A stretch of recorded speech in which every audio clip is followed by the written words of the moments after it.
Hi, my name's Ed Priz, and since 1978, I've worked with workers' compensation insurance, and since 1987, I've run my own business, Advanced Insurance Management, to help employers of all types and sizes all across the country find and then correct overcharges in workers' compensation insurance premiums.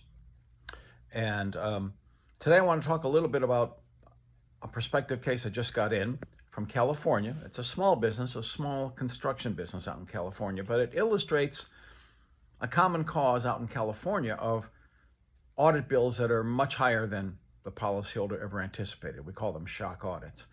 This California company, a small construction company, has been caught by a unique feature of California workers' compensation insurance called dual wage classifications. In California, for most construction types of work, there are actually two different types of classifications with very different rates that potentially can apply. In their case, on their policy, there were two different carpentry classifications used. One was a relatively inexpensive class, around $10, if employees are paid $39 an hour or more. And a second, much more expensive classification, around $29, if the employees are paid something less than $39 an hour. Now, the tricky part with these dual wage classifications, and the way that oftentimes a lot of small employers get caught up in this, is when the policy is originally written, all of the payroll is placed into the cheap class. But the more expensive class is also there with zero payroll, or as they call it, an if any basis.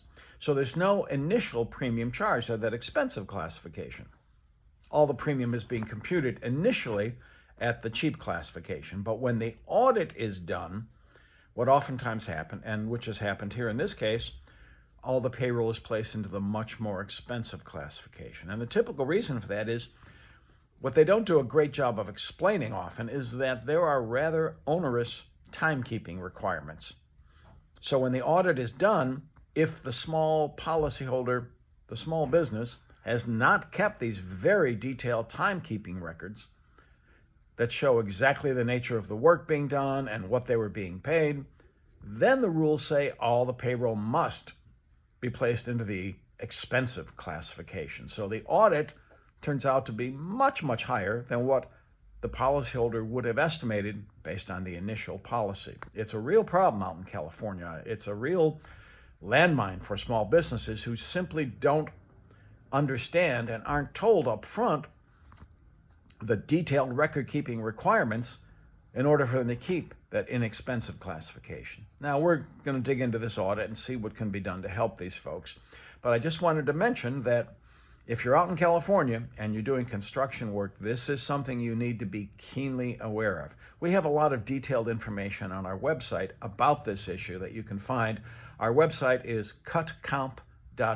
So take a look if you want to find out a lot more about me and about my company, Advanced Insurance Management, and about this specific dual wage classification issue out in California. So for the moment, that's all I've got. Take care.